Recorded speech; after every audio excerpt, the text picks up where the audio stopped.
On today's episode of the Nostalgia Test podcast, we put the 1989 baseball comedy classic Major League to the ultimate test.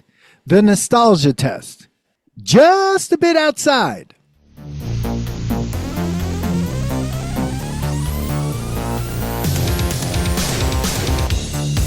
Welcome to the Nostalgia Test podcast, the show where three longtime friends put pop culture's past to the ultimate test.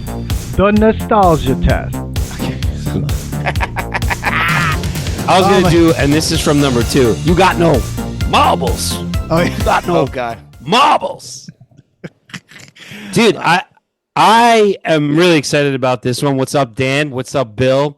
This is going on, guys. I do have a Knicks final shirt on. Yes. My neighbor works for the rocking Knicks. My Brunson jersey too. So there you go. I mean, hopefully something happens. I'm wearing my Bob Ross shirt. Happy yes.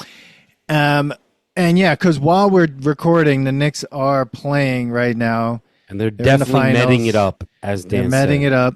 And it's Spurs 41, Knicks 22 as we are talking right now. Nice. Billy's so it's even worse than that. that. You're delayed. Oh, it's even worse than that. 47-25. Oh, my God. Okay. Fucking shit show. Wow. Okay. Well, everyone, like I said in the intro, we are doing Major League from 1989.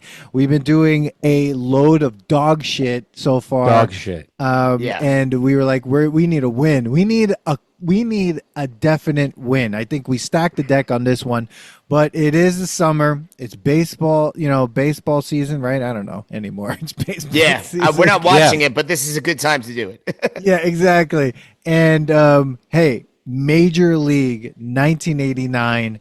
This is a fucking classic.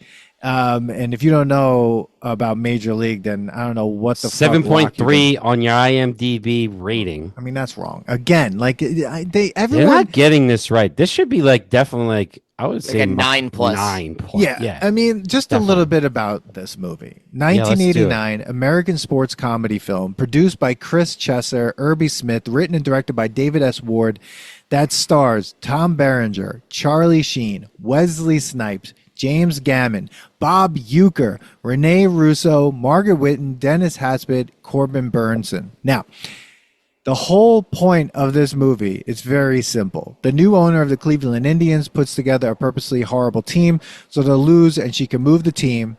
But when the plot is uncovered, they start winning just despite her. And that's it. That's the movie. I mean, and let's be honest. Simple as that.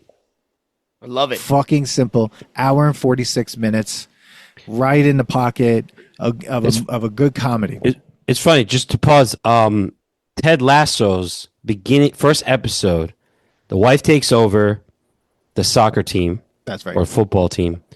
And she hires Ted Lasso because she wants to fuck you, Billy.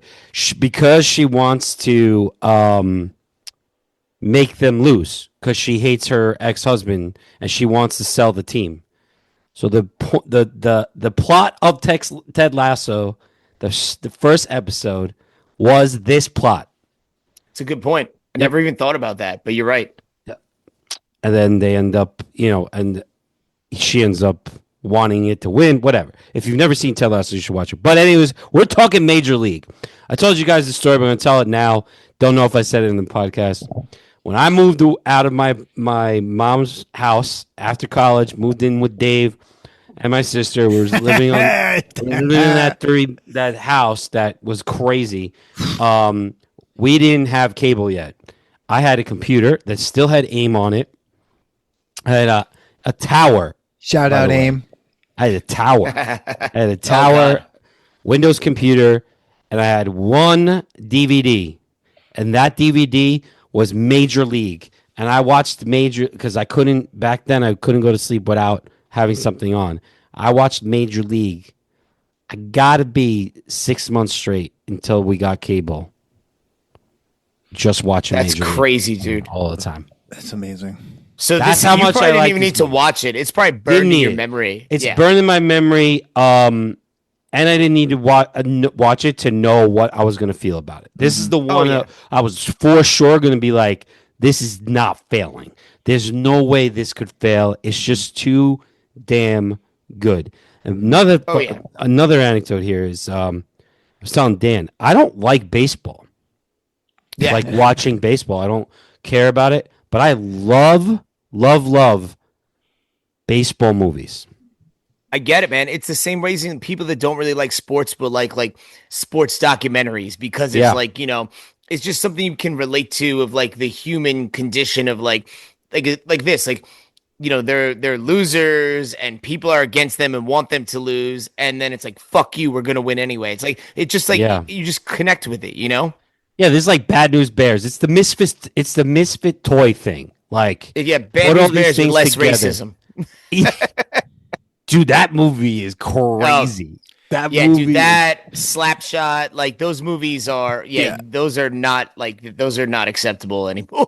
And to say that there's less racism, to say there's less racism doesn't mean that there isn't racism. Like there is an 89, 90s amount of racism in this. And it was really weird to see the Cleveland, who are now the Cleveland Guardians, as the Cleveland Indians, which is, you know, what's funny is like, because of how we grew up, we've been able to see all sorts of different changes, right? I think more than most generations, because we're getting the pre-technology and the pre-change of all these sports teams and everything that like we saw before, and now we're seeing the after. So seeing it in Major League and watching the crowd dressed up in headdresses and doing all this like with the war paint. You know what the fucked up thing about that is, man? And this is the problem that I have with all of this is it's like selective enforcement, right? Like they got rid of the Indians, they got rid of the Redskins, but you still have the Florida Seminoles, or you know, there's a bunch. I mean, you had the Red Men change to the Red Storm, was one of the first ones, you know. That's right. And everyone was freaking out at that, and it was like, who cares? But you still have. I just don't understand the selectiveness of some of this, right? Where there's still teams that use that same imagery and do it, and it's like enforce. I feel like it should be across the board. Like this should not be okay at this point, right? I think it's like based on like how many, I guess, complaints are the proximity to a tribe or something next. I think that's what the Seminoles say it is, right? But then you got a bunch of white dudes wearing fucking headdresses, like Dan said, you know. But then you also still have the Atlanta Braves, also, right? Doing the tomahawk chop. Yeah, I mean, all they did was change their logo. Yeah, they got the screaming Native American head off of it, but it's just the axe. But I always like to bastardize their tomahawk chop and be like, fuck the Braves. I mean, let's just understand. 1996, if you were in the Mineola Marching Band, 1996, you were at the fucking championship. You were at the World Series when the Yankees fucking won the World Series, and everyone was doing that shit. That was fucking nuts. A New York team that doesn't choke. Well, they did beat the Cleveland Guardians today. But this is a great. I mean, this movie was really a lot of fun, and this is going to be one of those things. But I want to say what was really funny was, Manny, when you texted us, I was texting, you're like, why is Tom Berenger the lead of this movie? Yeah. Dude, you know, it's funny because when I was a kid, I remember not really knowing this guy because I wasn't really into like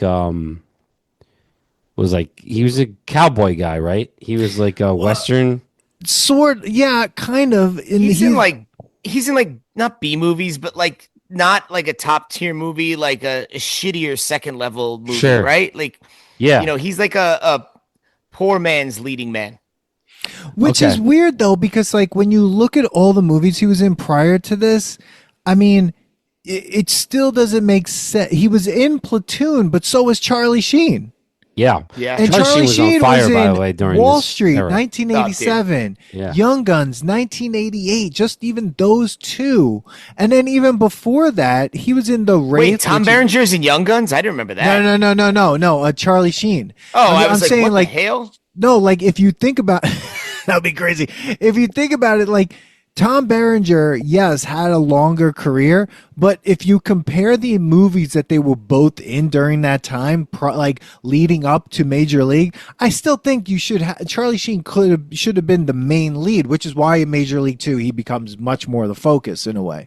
I mean, he's it's unbelievable the types of films he was in prior to this. I mean, he was in Red Dawn as well. I mean, it's ridiculous, you know?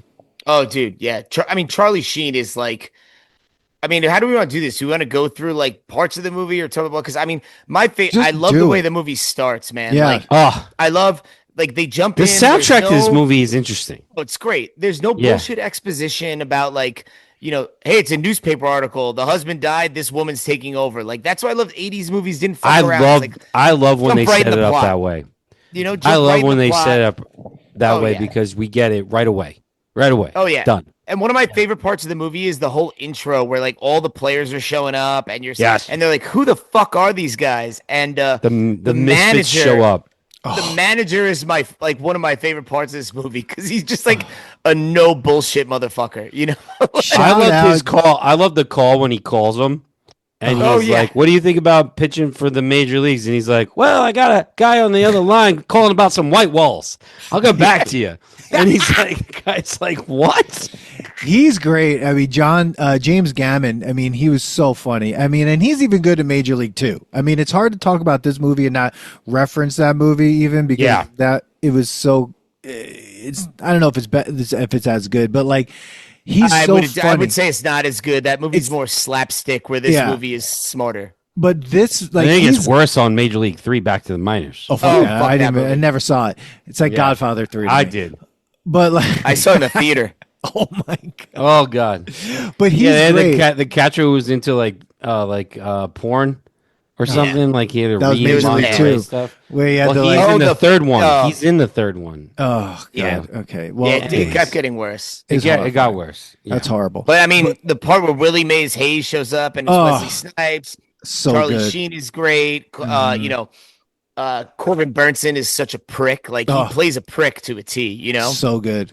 So good. And Dennis Haysbert, who plays Pedro Serrano. I mean, oh, dude, he's Jobu. Oh, hats for bats, gracias. And he's like, wait a second, you can. And he's like, you're welcome. I mean, it's so great. And I think you're right, Billy. It was so great to just get the movie going, not waste any time. And at the same time, something else I wrote down too. I was like, one, the cast is amazing. 2, this movie looks good. Like there's been so much written now about how movies are so sterile in terms of the color correction and what it looks like color wise. This movie looks like you're in the world. Like you're in the world. Yeah. It's colorful. It's not overdone in terms of like trying to be over stylized. Everyone looks like a real person. Everything is kind of like believable. Oh, let's talk about the women's hairs in the audience. Woo! Oh, man, we were in that era. So 89. Oh my god. Hair. Yeah. Yeah. The quotes in this movie, amazing. Oh god. Like every scene was just done so good. Like you said, Billy, we get introduced to the players. There's a scene for every single player. Yeah. Yes. As soon as they show up, I love it. Scene. Yeah. Jake wakes up in Mexico with some Hua in the bed next to him. Like, who doesn't get a line? Fucking with him. She doesn't even move. It's like she's dead. He's like, I don't have the time for this or something. And he's like, you could have at least made it the Yankees, asshole, or something. Yeah. There's like the line was like, just a reminder, fans coming up is Die Hard night. Anyone is emission free for anyone who was alive the last time the Indians won a pennant. Like, oh my god, dude! My favorite is the one-liners are so great, even from the beginning. Like both the manager and Charlie. Like you guys know, I love the word "fuck," right? But like the manager uses it so well, right? Yeah. Like it's like the little drops. And where like Corbin Burnton's bitching about the sit-ups and he just whips his dick out and pisses on the contract. Oh, that was one of the greatest scenes. Because first of all, that guy also, one of my favorite parts was later on when the owner comes in, which she was great. She plays such a great asshole. But when he has no towels and he's just standing there with his dick out. He's like, I'm too old to go running into lockers. That was amazing. Oh, dude. Don't you think you should get covered up? He's like, nope. One of my favorite lines, and I use this all the time, is like when there's two of them there where they go to the fancy French restaurant, and Charlie Sheen's like, "I look like a banker in this." He's wearing a cutoff vest with a tie, and then he's like, "Oh, that's a guy with my wife." He's like, "You want me to drag him outside, kick the shit out of him?" It's one-liners. Charlie Sheen is on fire in this fucking movie, dude. Like, yeah, the three he's of wearing them. a mesh shirt with cutoff sleeves and a tie. I feel like I look like he doesn't say I feel, he says I look like a banker in this. Oh God. That was so funny. Wesley Snipes like, what language is this? He's like, French. He's like looking at it like, are my glasses off, you know? And Wesley Snipes is great too, man. Like the scene where they put his fucking bed outside and he gets up and he beats the guys in the race and he's like, get that man in a uniform. That was wild. That was the best. That I love watching that scene. It's so good. I was actually thinking about how they shoot it because they clearly did slow-mo. So I assume they were all running at like half speed, and then he was running faster. He was running full, yeah. And when you do slow-mo, it makes it look more realistic, right? Mm-hmm. Tell us, film major. Is that how they did it, Manny? No. I think they definitely did it that way. Or like the other two were just purposely running slower. Well, right? Maybe. I mean, Wesley Snipes is probably super fast anyway. So, I mean, they probably just let him run. Sure, true. I mean, he was really young then, man. He's also like a martial arts expert. I mean, the man is like, quick. One thing that there is a trivia thing is that apparently David Ward and Wesley Snipes both sucked at throwing baseballs. Really? So there's no scene of them actually throwing a baseball. Oh, you're right. That's a good point. Oh, you're right. That's so weird. Wait. Yeah. Who's David Ward? Which one was he? David S. Ward. Oh, is he the old pitcher? He is. He can't be the old pitcher, though. We saw him throwing a baseball. Let's see. Who's? I'm sorry. According to David S. Ward. Yeah, because he's the writer. I was like, wait a second. Yeah. Wesley Snipes was not very skilled at baseball at all, never having played it much. Ward said Snipes was awful at throwing the baseball, and they had no scenes of him throwing that baseball. Wow. So he did praise him for the ability to master hitting pop-ups. Oh, dude, I love that where he like tells to do 100 push-ups, and then like later when he does it in a game, he just does the push-ups. Yeah, dude, I love all those scenes because the spring training scenes are so funny because that music is just so funny. So 80s. Oh God. The one that was like he's like dancing up on the home plate. He's like bouncing it off the plate, can't do it. He's trying. First of all, his name is Willie Mays Hayes. Willie Mays Hayes. He's like, you may run like Willie, but you hit like shit. That's another great one-liner. There's so many good ones. Oh God! The old pitcher, that guy was great too. When he's talking about like all the shit he has on, he's like, I got Vagisil here, I got that, I got to put something on the. I'm like, oh my God! I'm like, this is. And he's like, if the they did that. Looking, I put they did jalapeno. Yeah. And he's like, you put snot on the ball. But see, that's why I love baseball, is because baseball's a dirty game. Like it's always been a dirty game.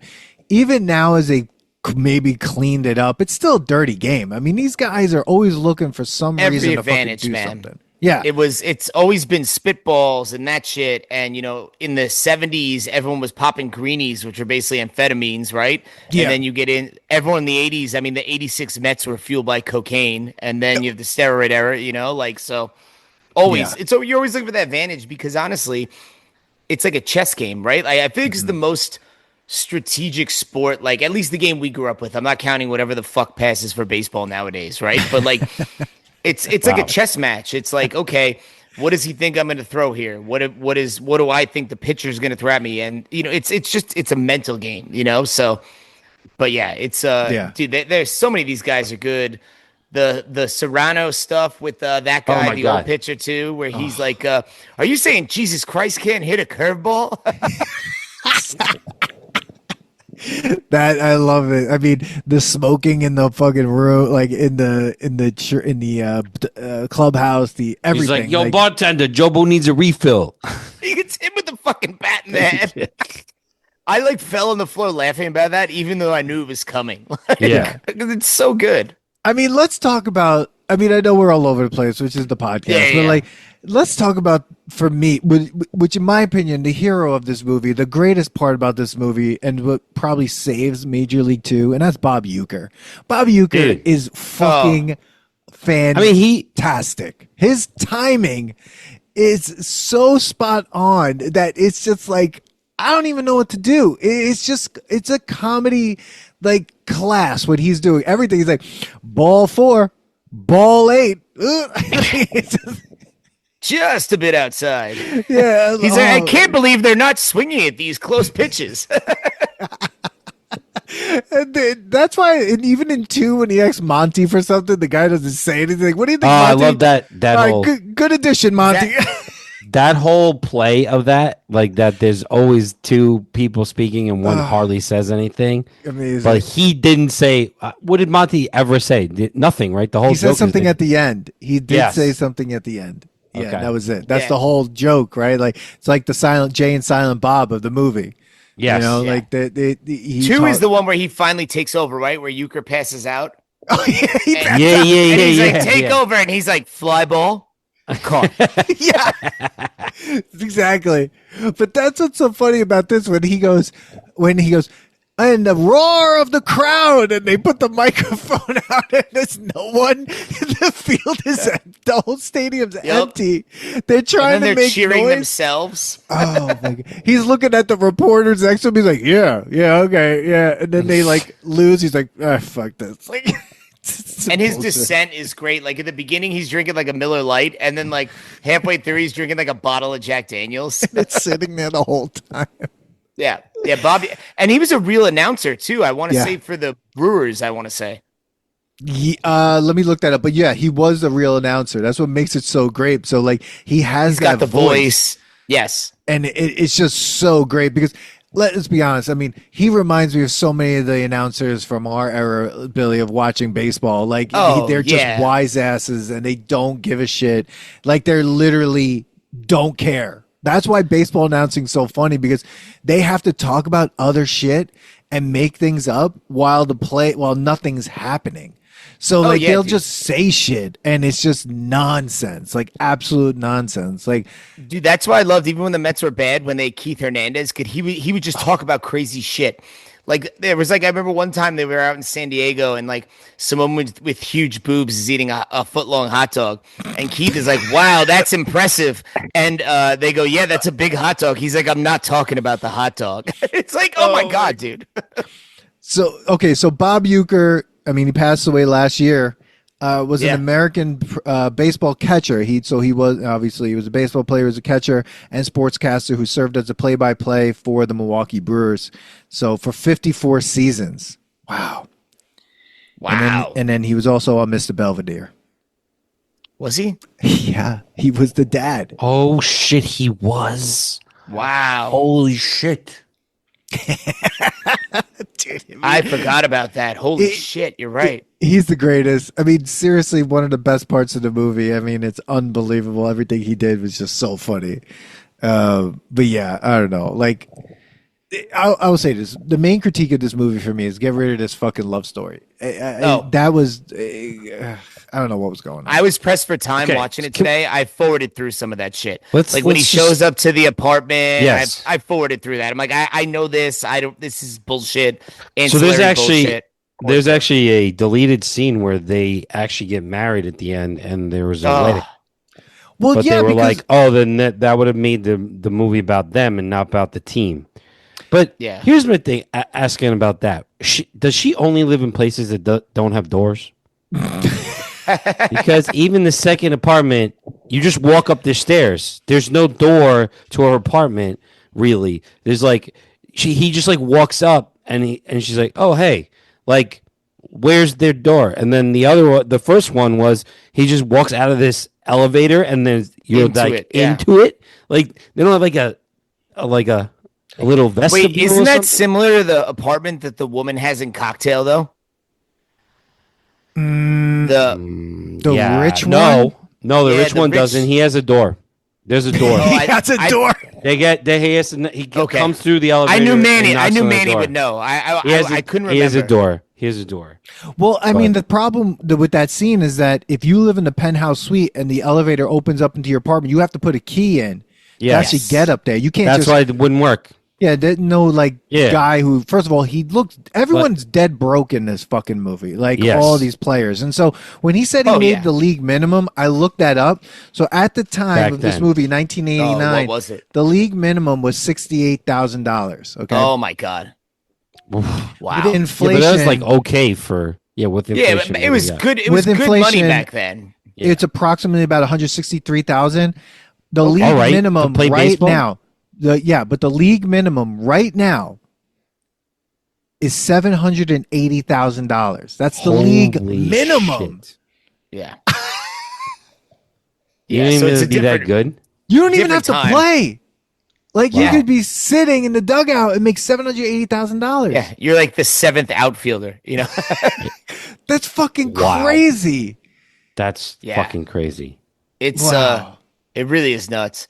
But dude, I this movie it's funny because you get the whole beginning, and the beginning may be my favorite part of this movie because I think it jumps right in. It's great storytelling from the beginning. You're invested in these guys right away. They all have these quirky, weird stories, Mm-hmm. Yeah.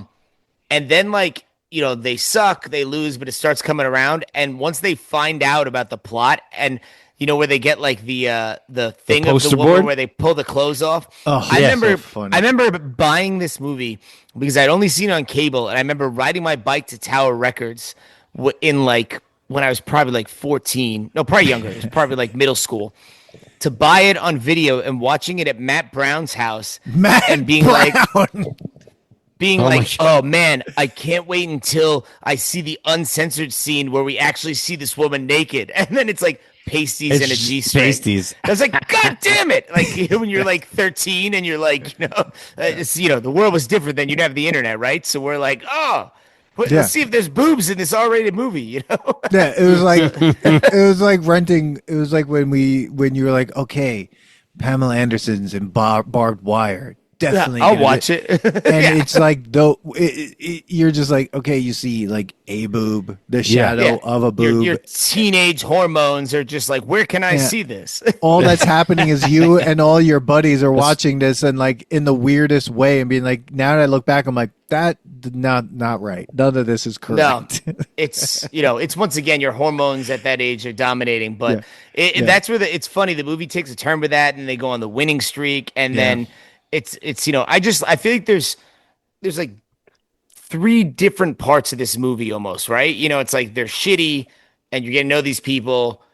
They, and they suck at first and then it starts to gel and then they find out and go on the crazy winning streak, So it's I just kind of I think it's a very well-paced movie, doesn't drag at all outside of the love scenes, which look, I give them credit. They don't lean too heavily into that love story. It is still more about the baseball, Yeah. And I just feel it's very well paced. Did he rip her dress off just by stepping on her dress in that scene? He took the skirt off. Yeah, she's improvised. So by improvising, he fucking thing is hilarious. He's and it was the most hammered in sound effect too. It was oh yeah. It was a guy who was just in there going. It's dresses don't sound like paper. I'm glad they didn't focus more about it. When he goes back to the house, doesn't open the door, just goes up the stairs and it's empty. Again, this is why I'm saying there's no door to this apartment.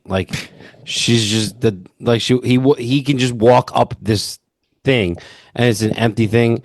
And there's no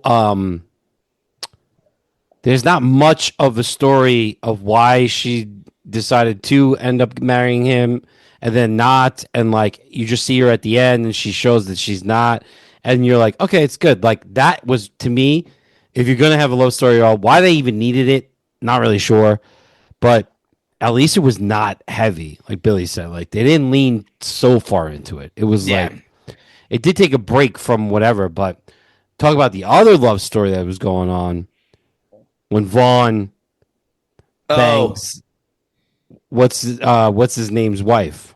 Dorns. Well, I actually I like that storyline where they hate each other the whole time. Oh, like, Yeah. Dorn's such a prick. And he's like, enough. Like, from the beginning, he was like, don't give me that Olay bullshit, Dorn. Yes. That was the best. I love it. And he can't get in front of the fucking ball. Like, he's constantly getting hit in the face and, like, hitting the arm. And he somehow has the largest house. Like, he's so rich. I mean, that's the weird thing, because the well, he's a pro. team.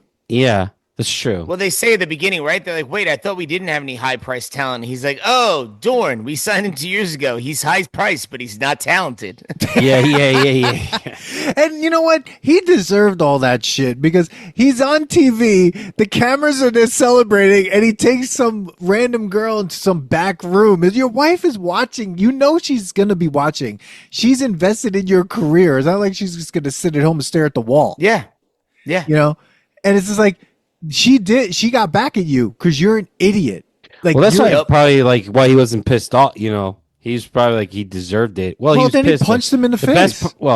Punch. He did, right? But then I also love where he puts the ball in his hand. And he goes, strike this motherfucker out. Like, you know, like he's like, it's like, let's cut through the crap, Vaughn. I only got one thing to say to you. Yeah, strike I love this that motherfucker scene. out. I love that scene. When Tom Berenger sees him, he's like, oh yeah, God, he goes, oh fuck. Like Serrano's like the one when he's like, you know what I say to you? I say fuck you, Joe Boo. I do it myself. Oh, dude, that's one of my favorite scenes too. I mean, he's so good. I mean, Dennis Haysbert's a great actor and everything. Absolutely. Like, obviously, after you guys watched 24, he was great in that. He obviously did those. What the fuck was the insurance? He's the Allstate, Allstate guy. Yeah. And I mean, he's been in so many things. He's great. He's an amazing actor. And but when he shows up, and every time he does something, he's got like a hat on or like doing something weird and like burning something. A snake. Yeah, the snake. I mean, how about when Wesley Snipes then has the garter snake? And he's like, oh, that was the best. And he like kisses it, and he's like, sauce. I mean, look. Obviously, it's you know, whatever you see here. Okay, I'm gonna not edit out all that stuttering I just did, because in my head I'm thinking like, we talk a lot about, can a movie like this be made, right? I didn't find this movie as offensive as other movies that we've done on this podcast. Oh, I agree. There are things here and there. There were things where it's like, okay, we wouldn't be able to do that because the team doesn't exist like that, obviously. So it'd be just we'd take that part that wouldn't exist. There might be some stereotype things, especially with Serrano's character, that we wouldn't play up as hard, but there might be something there, right? But I didn't see this movie as clearly as extremely offensive as other films, even as some Adam Sandler movies like that I've seen, and I'm just like, okay, that's way out of line. This actually was just pretty well, like, was actually pretty clever in terms of how they did the comedy and how they did the jokes. Like, I think they actually worked out the baseball of it all. Like, that was the focus. Yes, you have you have everyone's character, and there are some stereotypes that they're using, but at the same time, they really much more focus on the baseball end of the whole thing. And that, I think, keeps it grounded in just that part, you know? Yep. It's more like, as opposed to like a negative stereotype, it's more like a caricature, right? Like, where it's like, you know, it's not, it doesn't lean into it where you're like, whoa, man, that's like super problem. Like, it's more outside of like, obviously the team name, right? But like, you know, it's not as, like, to your point, Dan, it's not as offensive as some other movies at the time, right? You know, it's, you know, and it's still, I don't think that part takes you out of the movie as it does with some other movies. Yeah, and because I think you also have the older pitcher as the kind of like counter to Serrano. So they're in a battle, and then all of a sudden at the end, they're hugging each other. So it's weird because it's like you have two big cultural differences happening here, and then they come together in the end. And then you have this, and then they come together. So like, I feel like because it's the baseball part of it keeps it grounded in that. that it actually made it a really fun and like a really good watch, actually. And I think this is, was really interesting, actually. Who was Willie Mays Hayes' like counterpart? Because there was like, well, I guess the catcher didn't have one either. So it was only Vaughn was just a dick to the whole team. Well, Vaughn just needed glasses. Not Vaughn. I'm sorry. Dorn was. He's a prick. There's a hint that Dawn can't see in 28 minutes in when he's looking at the menu and he flips over the menu. The menu. Oh, I didn't notice that. Dude, I love in the montage of spring training where he's throwing and the metal batter's getting covered in things, and the last one it just knocks its head off. And he like looks around to make sure no one saw. Yeah. Yeah. I love the scene where he thinks he got cut. And he just goes and he's off. Like, listen, you motherfucker! I was shoving right up your ass. and he's the just coach like, is that's just great and all, but you didn't get cut. I love that piss he and vinegar. plays it so good. The manager. The manager. And also, apparently, I was reading that Charlie Sheen actually threw during the movie and was hitting like 80 miles an hour. Really? He was actually pitching and like he could throw pretty goddamn hard apparently. Yeah. I mean, I could never throw 80 miles an hour in my life. Okay, wait. Taking a break right now. It's halftime and the Knicks are 49 and Spurs are 76. Yeah, it's the large. They just showed it's the largest halftime lead in NBA Finals history. So, way to Mets it up. So, thanks, motherfuckers. So apparently, if you're superstitious, then game 3 is what fucked you up. I should take my hat off. I should take my shirt off because it's probably bad luck at this point. I'll take the hat off. Keep your clothes on, Billy. Bro, I get very superstitious of this sports stuff. I saw a reel today of someone burning sage outside the garden. I saw that too. They should have burned it. Yeah, they should have burned it like inside. the day before. Yeah. In the suite that that's funny. Archman was. So according to IMDb in the trivia, Charlie Sheen admitted to Sports Illustrated that he took steroids to prepare for his role. He believed the steroids he took increased his fastball to 85 miles an hour. And Bob Uecker, he also did steroids. Bob Uecker did steroids. Well, he needed to talk faster. He improvised a lot of the lines he said. Of course he did. Of course, especially just a bit outside. He actually improvised that line. He also improvised putting whiskey behind his ear, and a bunch of the other stuff that he said. So, I mean, it makes sense. I mean, Bob Uecker is fucking. I'll tell you this. I don't really.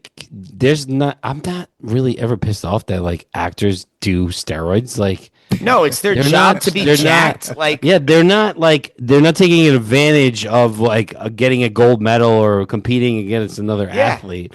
It's like whatever. Like you want to do that to your body, you're an idiot. Yeah. But like, why did he need to throw that 85 miles an hour? No idea why. Because like you don't need that on camera. No, they could have. But it's also they're probably like they're not getting like a bodybuilder getting gear from someone at the gym. Like they're probably having a doctor give it to them, right? So it's like at the end of the day, like that's their job is to like look like that. I mean, dude, you can't tell me Christian Bale hasn't done. Yeah, we know Stallone did. Schwarzenegger did. You can't tell me that Christian Bale has not done steroids with the body transformation that he's had in movies, right? So I ain't mad at it. I ain't mad at it. Whatever you do with your body, you do. They do drugs. Yeah, nobody gets mad at that. Like, what the fuck? Bro, he was just fucking winning. Give him a break. Oh, God. That was his, like, era. Right? That was, like, his heyday right there, right? That was, like, him. Who? Oh, Charlie Sheen. Like, because it was Platoon, it was Wall Street, like, all in, like, a 7-year period, I want to say, right? So Wall Street was in 1987, Young Guns, 1988, Platoon, 1986. He was a boy in Police Station in Ferris Bueller's Day Off. Oh, yes. Great. I feel like he 1986. 1986. I feel like he took that character and came in as Vaughn. Yeah, that was 1986. Yeah. 1986, he starred in The Wraith as well. Yeah, I love that movie. 1984. It's so bad. That. Red Dawn. Where he turns into a car and he races. He turns into a fucking car. You ever seen it, Bill? It's a science fiction movie. I've seen some of it. Dan, It's you see insane. I've seen most of it. It's ridiculous. It's an insane movie. You have to watch. We have to put this to the test. Well, it can't be as shit. We might have to do a It's bunch not of it. good, I'm looking at his movies.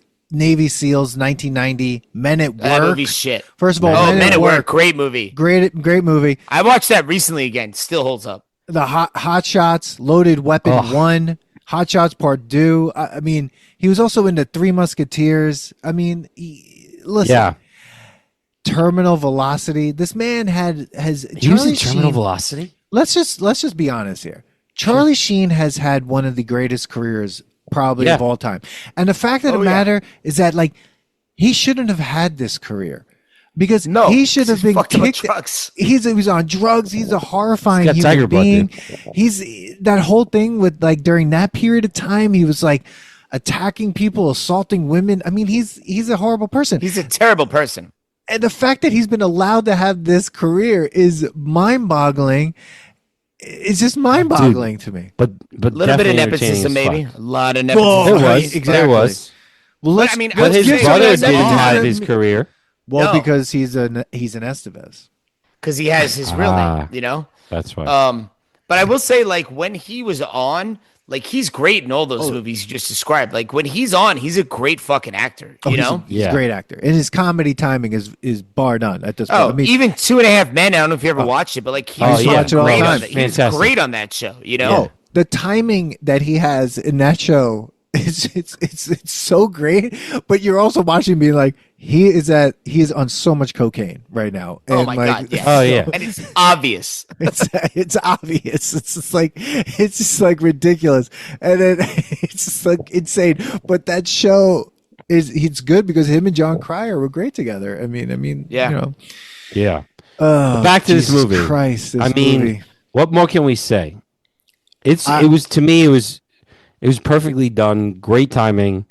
It was a great baseball movie, and just to me a great like comedy. I want to say. Go ahead. I have a question as far as a great baseball movie. Where do you guys rank this when it comes to like classic baseball movies? Like, is this the top one for you? Because you know when you think about this, Field of Dreams, Bull Durham. By the way, Wu-Tang's playing halftime right now, so hopefully we get a jolt here. But you know, those are the ones I think of. Like this, Bull Durham. Field of Dreams. What else am I missing? Oh, what's the one with fucking Robert Redford with the bat, the Wonder Boy bat? Natural? I don't like that.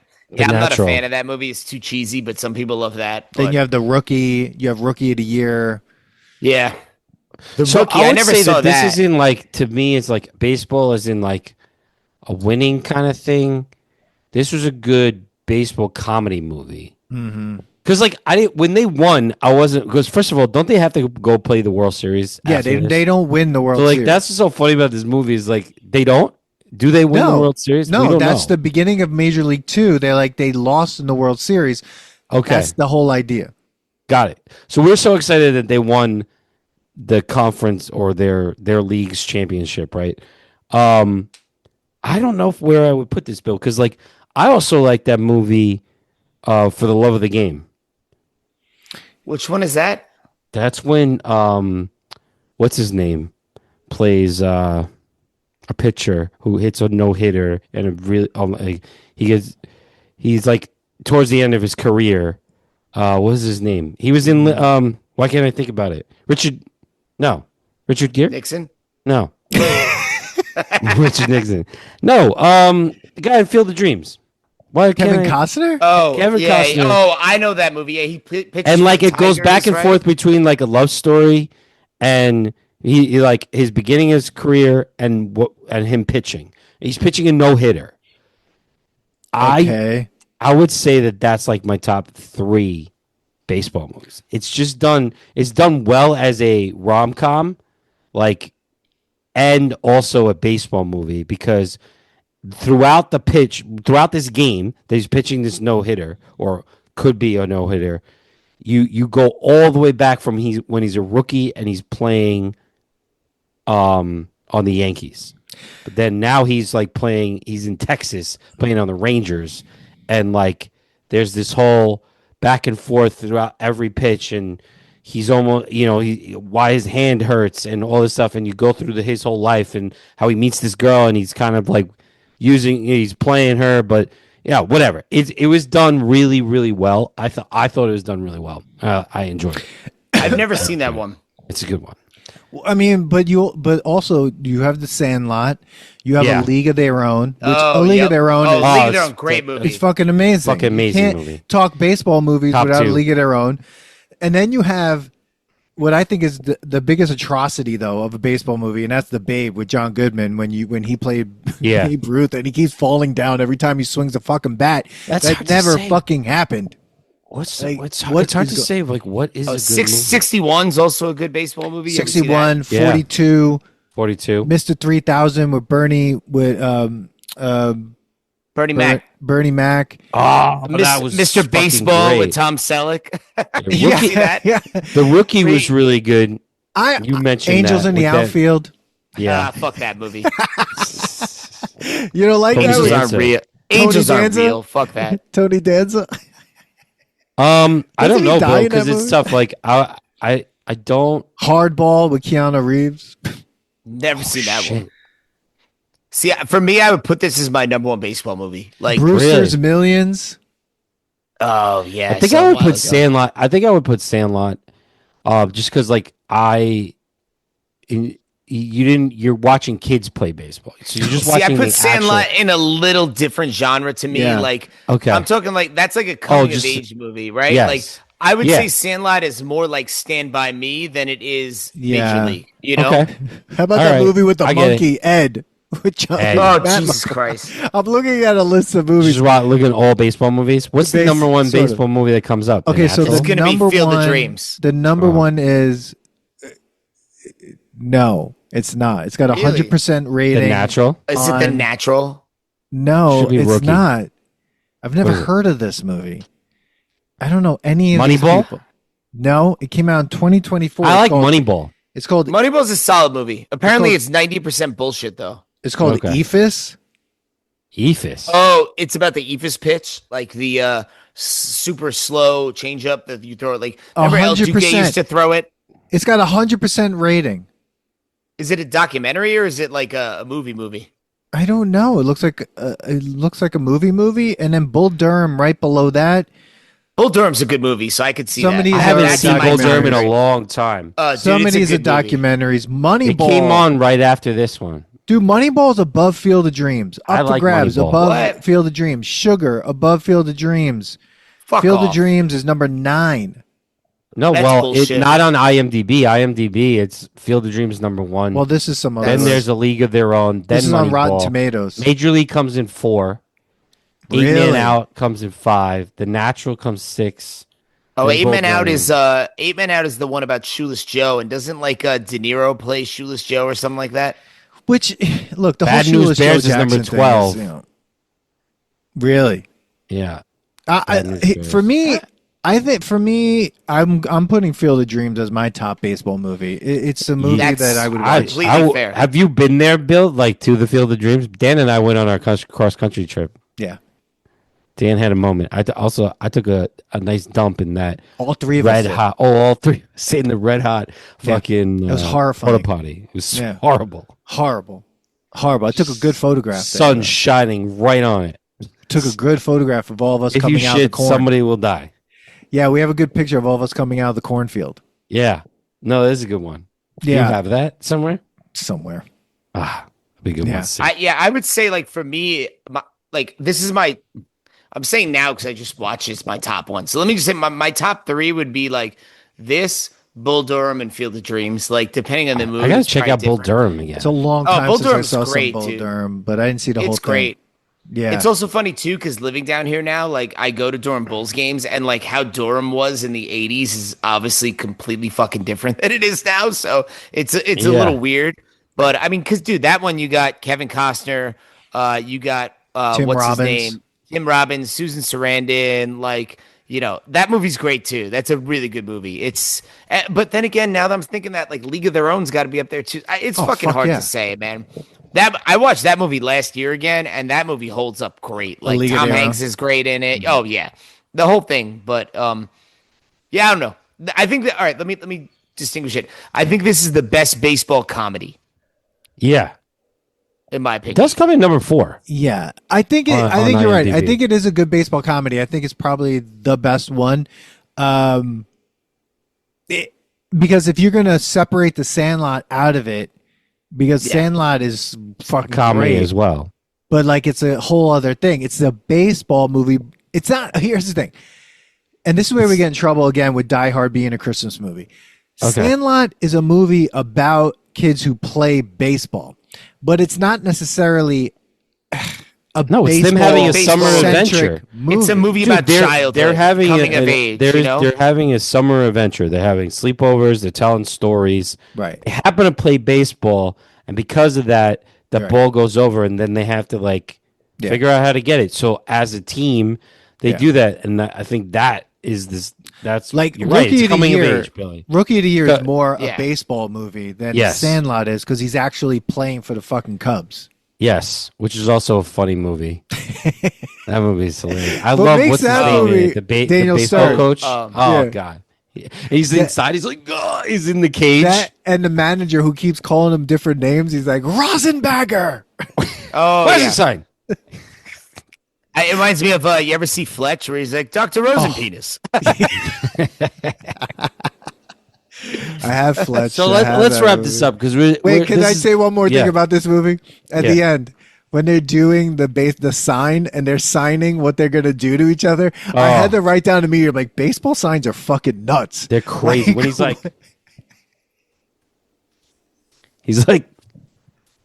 and then it's just like I'm like, and then the guy, I'm like, what's the OK sign? It's this, I think. It's just like a hand across. Oh yeah, because he like Willie knew what to do. He's like, But every time I see that, I'm like, is that real? Like, where's the sign in that? There's got to be one sign in that. It's one sign, and they know like what inning the sign is. Like, depending on the inning, depending on the out, the sign is at a certain time.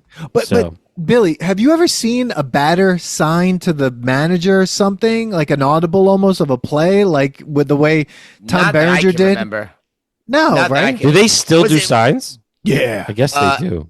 Well, no, now they have that fucking technology with the pitcher and the catcher where it's like, it basically is the catcher has like a thing that I forget how it works, but he taps and then, or maybe it's the other way around. The pitcher does something and it like taps the catcher on the inner thigh because they didn't like the sign stealing. But I'm also like, sign stealing to some level has always been part of the game, right? Like, we're not talking Houston Astros hitting a fucking garbage pail, but like, dude, if you're at second base and they don't hide the sign, you're going to signal to the dugout what's coming. Like, that's always been, once again, back to the chess match aspect of baseball. To me, that's not cheating. That's part of the game. It's the same as if a pitcher's tipping his pitch, you're not going to fucking tell him about it. You're going to be like, oh, here comes the changeup because I know he does that when he throws it, you know? Yeah. So, but yeah, as far I can't ever remember seeing a batter signaling to the dugout. So I've never seen that. Guys, my kids call me, so I got to grab this real quick. Just keep going without me, and I'll be back. Yeah. Okay. Bill's got to go do dad things. Well, I mean, there's not much more I think we could say. No, other than the sexual assaults that the owner does in the locker room when she assaults Serrano. She assaults Serrano, knocks Charlie Sheen in the balls. Yeah. I love the when like they do the FU all in one at the same time. It's so Spaceballs. It is. Spaceballs. It's just and listen, the second one to this movie isn't that bad. It's not bad. It's like not this, but it's also not that bad. It's enjoyable. It is. It's definitely enjoyable. It's jarring when you see Omar Epps as Willie Mays Hayes, and you're just like, what happened? It is, and he plays him a little different. Yeah. But you get used to it. But it is like, I can understand what was Snipes doing at that point? Passenger 57 or whatever it was. When did that come out? Was it Passenger 57? Is that what it is? What was he doing? Passenger 57? I mean, Passenger 57 is not a bad movie. It isn't. That was good. I don't know why I said it that way. So Major League 2 came out in 1994. So let's see. Wesley Snipes, what was he doing in 94? Was that when he went to jail? Because he did go to jail for a little bit for tax evasion. Tax evasion. Unless that was after Blade. But it might not have been. I mean, White Man Can't Jump, that came out in 92. Oh, okay. I mean, here's the thing. He could have been filming anything. He could have been filming Demolition Man because it came out in 93. Just because it came out in 93 doesn't mean he didn't film it in like True. 90, you know what I mean? I mean, he was getting his own lead roles. Absolutely. So let's see. He might have been like, I'm not going to do this ensemble. Yeah, 89 Major League. Then he's on TV for a little bit. King of New York, 1990. That movie's insane. Mo Better Blues, 1990. New Jack City, another really crazy-ass movie. Mm-hmm. White Man Can't Jump, 92. Passenger 57, 92. Wow. He has another person who's just like ridiculous, like Drop Zone, 1994. So there he is. Yeah, I mean, he probably was like, fuck it. And then he's Tu Wong Fu in 1995. Yeah. That Money Train. Remember that fucking movie? Oh, I do remember that movie. Dude, his career is insane. His career is crazy. And Holy it's coming shit. back a little bit. They're trying to get a Blade with him. Good. The Fan. Yeah. Murder at 1600. That was a good movie. The Fan was crazy. So Murder at 1600. U.S. Marshals, which was like basically Fugitive 2. Yeah. And then Blade 1998. Wow. Dude, Wesley Snipes, man. Sniping it. God. Okay. I mean, even when she came and she touched his hair, I was like, nope, don't do that. Don't. Yeah. She like patted Wesley Snipes on the head and then smelled her hand. I was like, okay, that's racist. Like, this is where all the racism comes in. You know, it was horrifying.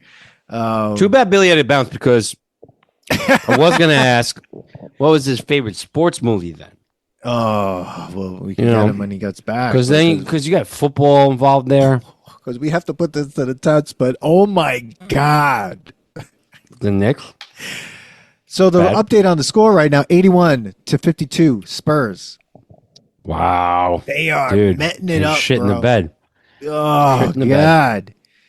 Well, Manny, is there anything else from Major League that you feel like you need to touch on before we exit this love fest soon? No, I think there's nothing really bad to say about this movie. No, just watch it. It still holds up.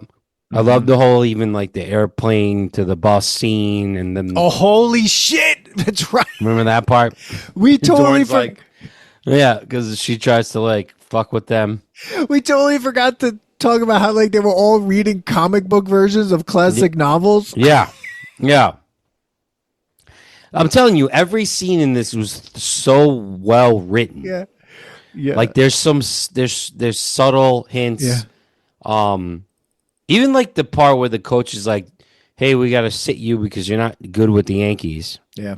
And he goes and gets mad, and that's why he's at the bar, like he can't take it or whatever. Like, yeah. There are some like serious moments in this movie. Well, that's what makes a good comedy, right? The heart. Yeah. Right? Like look at Home Alone 1, right? It's funny. It's crazy, but they have to put those scenes in with him and the neighbor because they need that heart part of the movie in there for you to really connect with it. Because if it's just, smacking people in the face with paint cans and shit, it's funny, but then how much of that can we deal with? You know? Exactly. Apparently he was Jesus, the old man. Okay. What? Oh, what? Yeah, there's the weird fan theory. That's why these fan theories got to stop, dude. These fan theories, they're getting crazy. Stop. They've got to stop, and we're gonna put a stop to them. All right, let's put this thing to the test. Wait. When they were making out, when he was like, Tom Berenger was making out with Renee. Oh, what's her name? Oh, damn it. Anyway, the love interest. She's testing him about Moby Dick, and she goes, Who killed? How did Queequeg get away? Or who saved Queequeg? He's like, no one. It was so and so's coffin. Or Rene Russo. So and so's coffin. And I'm like, got that in the comic book? That was a comic book. And then they're on a bus. That's how he read it. Was the comic book? Shit. It was the comic book. Comic book. He didn't read it. That's great. No, they were all reading comic books like on the bus and Moby Dick was one of them. Oh my god, dude! I mean, look, the players' union in the Major League Baseball would never let them go on that plane. That would have never happened in real life. No fucking way. The players' union would have been like, "Get the fuck out of here." No way. Oh my god. All right, yeah. So let's put this to the test. Major League, huge love fest. Fucking passes the nostalgia test for me. Yeah, it's fucking great. I mean, watch this movie if so you've never good. seen it. Watch Major League. It's fucking. It's fun. such a fun movie. Yeah, it's just fun. Put it on. It's a fun movie. Unfortunately, only 2 parts for women. So crazy. What? 2 major speaking parts for women in this movie. That's it. Yeah. Well, kind of 3 if you count Dorn's wife, but she really doesn't get that much of a speaking role. Or that the other girl. Oh my god, that party. Asking questions at the party. Who was like, was she in love with him? She wanted his dick. She wanted him. Yeah. Yeah. That's what she was. She was gunning for that dick. Yeah. She was gunning. Oh, yeah. God. All right, guys. Well, thank you. Billy, what do you think? Gotcha. All right, wait. Yeah. There it is. Oh, my God. But, yeah. Billy, what do you think of this movie? It's jizz. Oh, really? Come on, bro. I think you're wrong, Bill. Something got fucked up. That's crazy wrong. That's crazy, bro. Scarface levels of cocaine. Okay, probably. Yes, it's 89. You definitely, that was what Charlie Sheen was on. Scarface levels of that. But everyone, thank you so much for listening to this episode. Like and subscribe. Book us to come play catch with you. We're taking jobs now. Play catch, play tag, hang out at your barbecue, whatever you want us to do. We're there. But you Here it is. You got to pay us to come out and fly us out there.